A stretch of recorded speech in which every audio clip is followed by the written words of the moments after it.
மன்னிக்கணும் ஐயா, எனக்கு அதில் இஷ்டமில்லை என்று மறுத்துவிட்டு தன் இருக்கையில் நகர்ந்து அமர்ந்தாள். ஆனால் அந்த மனிதன் விடவில்லை.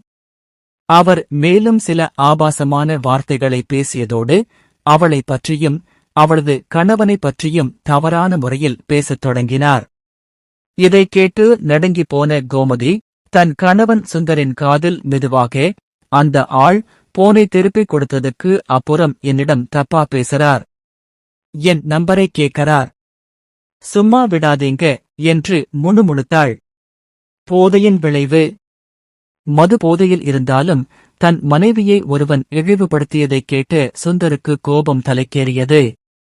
அவன் எழுந்து அந்த டீப்டா பயணியை நோக்கிச் சென்று, ஏய், நீ என் மனைவி கிட்ட என்ன பேசின? மரியாதை கேட்டவனே என்று கத்திக்கொண்டே சண்டைக்குப் போனான். பேருந்தில் கூச்சல் எழுந்தது. காவல்துறை அதிகாரி, நடத்துனர் மற்றும் பிற பயணிகள் ஓடி வந்து இருவரையும் விலக்கினர். என்ன பிரச்சினை? சத்தம் போடாதீங்க என்று காவலர் அதிகாரத்துடன் கேட்டார்.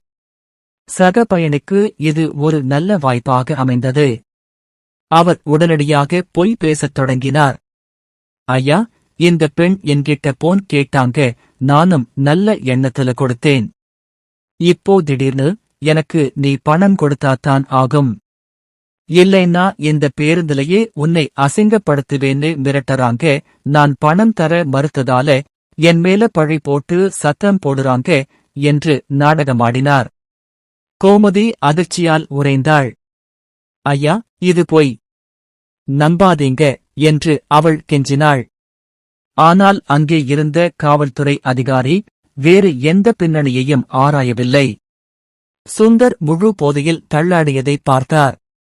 மது போதையில போறவன் சொல்றது எதுவும் உண்மை இருக்காது என்று முடிவெடுத்த காவலர், நீயும் உன் மனைவியும் குழந்தையும் இங்கேயே இறங்குங்க, போதையில வந்து மத்த பயணிகளை தொந்தரவு பண்ணாதீங்க என்று சுந்தரையும் கோமதியையும் பேருந்தின் பாதியிலேயே இறக்கிவிட்டார். சுந்தர் எவ்வளவு மன்றாடியும் காவலர் கேட்கவில்லை. அந்த டிப்டா பயணியின் வார்த்தைகளே பேருந்தின் மற்றவர்களுக்கு சரியானதாக தெரிந்தது. உண்மையான உணர்தல். கோமதியும் சுந்தரும் குழம்பிய ஆகாசம் அந்த போக்குவரத்து நெரிசல் மிகுந்த சாலை